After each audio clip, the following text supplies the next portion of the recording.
Basically, what the research has uncovered are there are two systems that people often use to make choices or any judgments. And when we say two systems, we don't mean there are two different parts in your brains. It means basically when you make any decisions, you kind of rely either on what's called system one.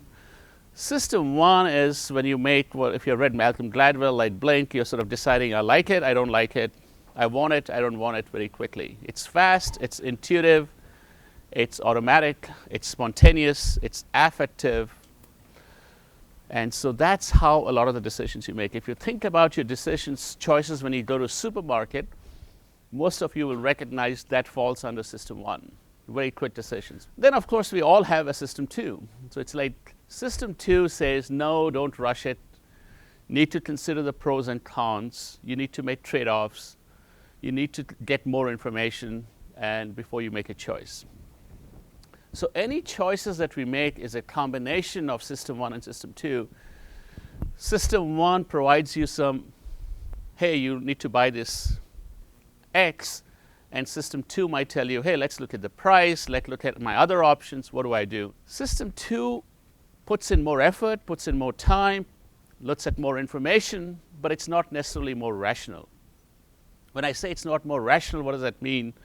Rationality has a very specific definition in economics, that your choices will be optimal, they'll be consistent, and so on. The problem is that people in system two, the best way to describe system two is you work harder, you don't work smarter. System two requires it requires neurons.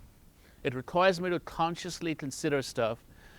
What happens if I make your neurons depleted is the idea. There are many ways to do this. One, I said depletion happens automatically after you work very hard. So think about you're working on a project, you work 6-8 hours in the night, you're mentally very depleted. So one way system two gets depleted is just by using the system. So the more I use the system, I get more depleted in the short run. The next day I'm again fine, but I need some rest. The second is system two can get depleted when you're deciding under time pressure. So instead of having 2 minutes to decide, I have 15 seconds to decide. I can't use all the information. I don't have time. The third way is what we call distraction or load, cognitive load. The definition of cognitive load is what you guys many of you do, is multitasking.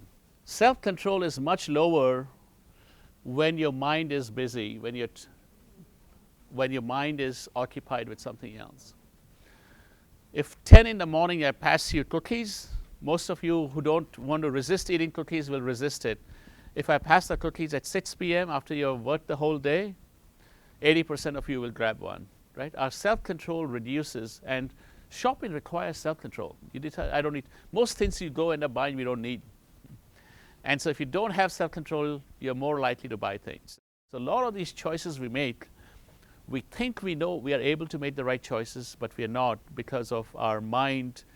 What it finds attractive changes based on how depleted we are.